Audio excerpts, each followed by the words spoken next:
Hello प्यारे विद्यार्थी, मैं ब्रजेंद्र आप सभी का बोर्ड एग्जाम क्लास में स्वागत करता हूं। आज फिर से हम चैप्टर नंबर 2 के एक और इम्पोर्टेंट डेरिवेशन आपके लिए लेके आए हैं। डेरिवेशन क्या है कि आवेशित समांतर प्लेट संधारित्र का ऊर्जा घनत्व यानी ऊर्जा घनत्व का सूत्र निकालना है, निगमन करना है। ये बोर्ड में अपने 3 नंबर का पूछा जाता है। तो आइए हम समझते हैं इसको। सबसे पहले हमारे पास क्या है, 2 प्लेट है। क्या है? 2 प्लेट है। देखिए, एक प्लेट ये है और एक प्लेट ये साइड में है। ये समांतर प्लेट है। समांतर प्लेट की बहुत सारी चीजें हम लोग को क्या है, पता है। ठीक है,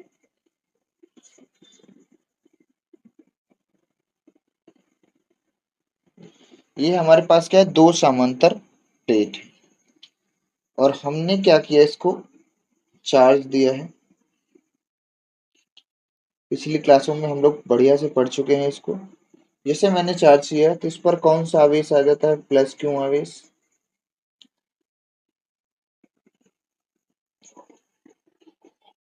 और इस पर कौन सा आवेश आ जाता है, यानी प्रेरण की घटना के कारण इस पर कौन सा आवेश हो जाता है, ऋण आवेश। क्या इतनी बात आपको पता है? यस, क्योंकि सारी चीजें हमने लोगों ने पीछे पढ़ रखा है। और यहाँ हम इसको कर देंगे अर्थिंग।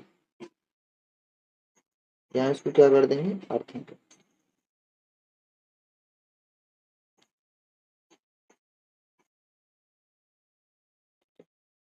कर देते हैं, अर्थिंग।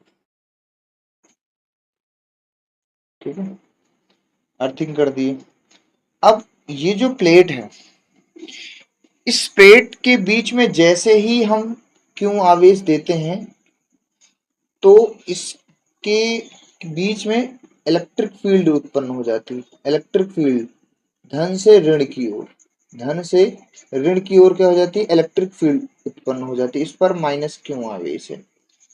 तो हमें पता है, देखो हमने पीछे पढ़ रखा है कि अगर समांतर प्लेट संधारित्र है तो उसमें स्टोर एनर्जी कितनी होती है, संचित ऊर्जा कितनी होती है, समांतर प्लेट संधारित्र की धारिता कितनी होती है, समांतर प्लेट संधारित्र के बीच विभव कितना होता है, समांतर प्लेट संधारित्र के बीच वैद्युत क्षेत्र कितना होता है, वो सारी चीजें हम लोग पीछे निकाल चुके हैं। उन सब फैक्ट को यहाँ पर हम लोग क्या करेंगे, यूज करेंगे बस। ठीक है, तो उससे पहले हम प्लेट से जाने से पहले, कुछ और बातें बताने से पहले हम आपको पहले ये बता देते हैं कि ऊर्जा घनत्व क्या है। हम आपको ऊर्जा घनत्व बता देते हैं। ऊर्जा घनत्व आप समझ लें, फिर हम इस पे डेरिवेशन पे आ जाएंगे। तो सबसे पहले ऊर्जा घनत्व क्या है। अब देखो यहाँ पे बहुत ही आसान है कि ये जो समांतर प्लेट संधारित्र है, क्या कि समांतर प्लेट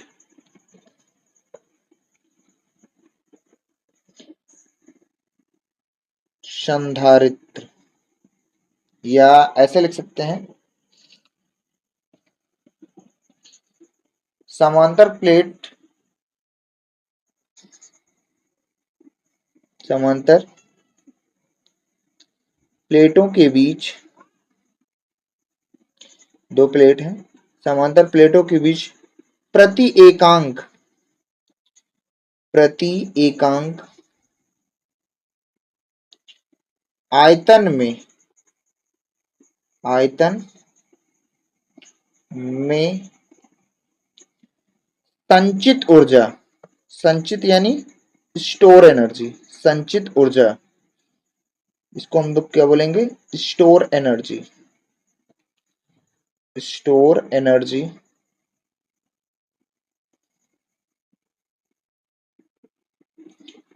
यानी स्थित ऊर्जा कह सकते हो, संचित ऊर्जा।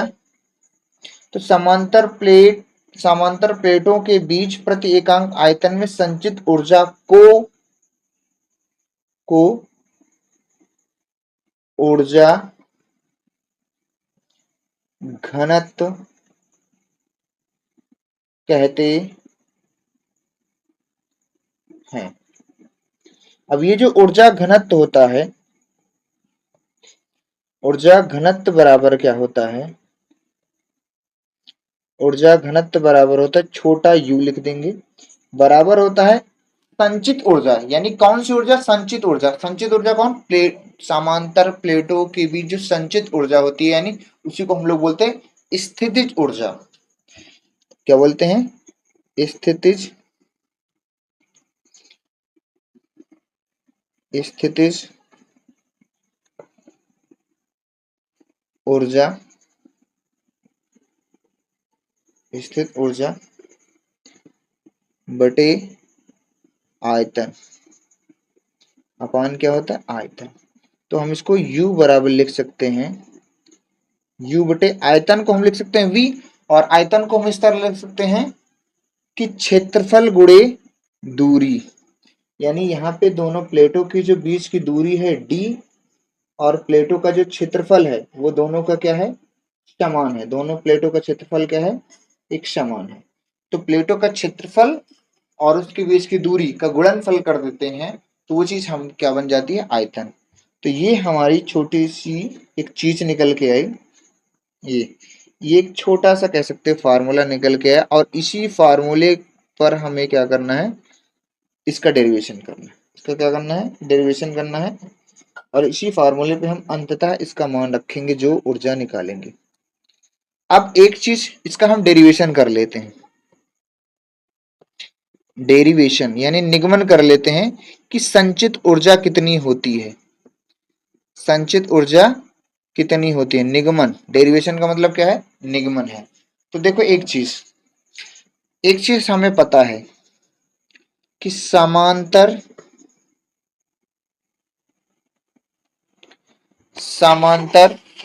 प्लेटों के बीच, प्लेटों के बीच स्टोर एनर्जी यानी संचित ऊर्जा, स्टोर एनर्जी क्या होती है? सबको पता है क्या होती है? U बराबर half C V square. U बराबर हाफ सी वी स्क्वायर। किसी भी समांतर प्लेट, दो समांतर प्लेट संधारित्र हैं, उनके बीच में जो ऊर्जा होती है वो हाफ सी वी स्क्वायर होती है। बहुत ही फेमस फार्मूला है, सबको पता है। अब चूंकि एक चीज हमें पता है कि समांतर प्लेट संधारित्र है, समांतर प्लेट संधारित्र, इसकी धारिता क्या होती है? सर ए एप्सिलॉन नॉट बटे डी, ये होता है। एग्जैक्ट सही बोल रहे हैं आप। और प्लेटों के बीच की दूरी डी है, इसमें उत्पन्न वैद्युत क्षेत्र क्या है? ई है। तो विभवांतर कितना होता है? V बराबर क्या होता है? E इंटू डी होता है। ये समीकरण एक था। समीकरण एक में C और D का मान रख दें, सॉरी C और V का मान रख दें, कोई दिक्कत नहीं, U आ जाएगा। तो समीकरण एक में हम क्या कर रहे हैं? C और V का मान रख रहे हैं। तो 1/2 C का मान कितना हो जाएगा? A एप्सिलॉन नॉट बटे क्या हो जाएगा? D। और यहां पर V के स्थान पे क्या लिखेंगे? E इंटू डी का होल स्क्वायर, ये हो जाएगा। क्या हो जाएगा? इसको थोड़ा सा छोटा करते हैं, और अगर छोटा हो जाए तो ठीक ही है, हो जाएगा थोड़ा सा, है ना?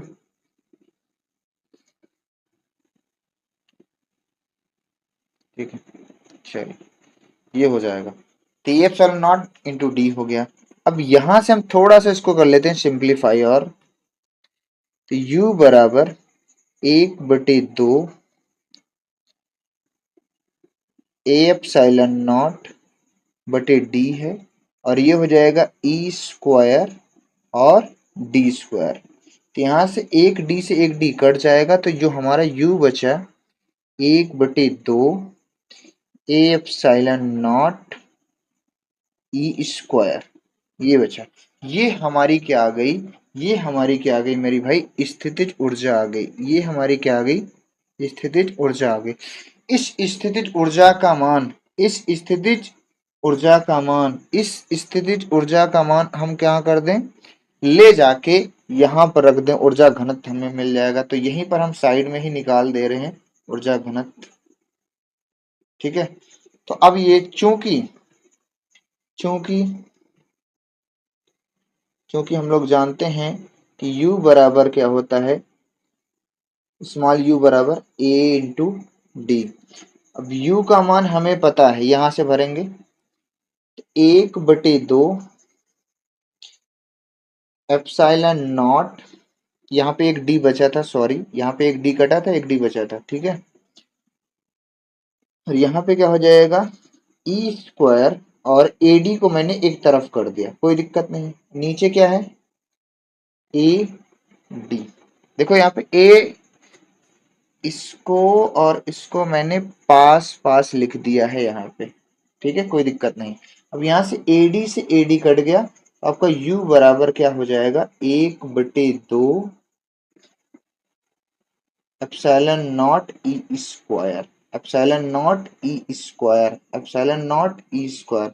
अब आप ध्यान से देख पा रहे हैं कि जो ऊर्जा घनत्व का सूत्र आ रहा है, जो ऊर्जा घनत्व का सूत्र आ रहा है 1/2 एप्सिलॉन नॉट ई स्क्वायर, यानी वैद्युत क्षेत्र पर, इसमें क्या है एप्सिलॉन नॉट कांस्टेंट है, 1/2 भी कांस्टेंट है।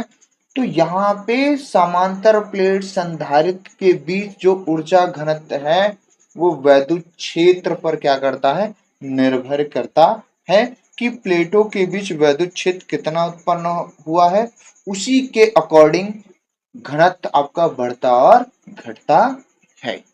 I hope you clear. ये छोटा सा निगमन था, आसानी से हो गया। अब हम चलेंगे आज के लिए, बस ये हमारे पास यही एक छोटा सा निगमन था।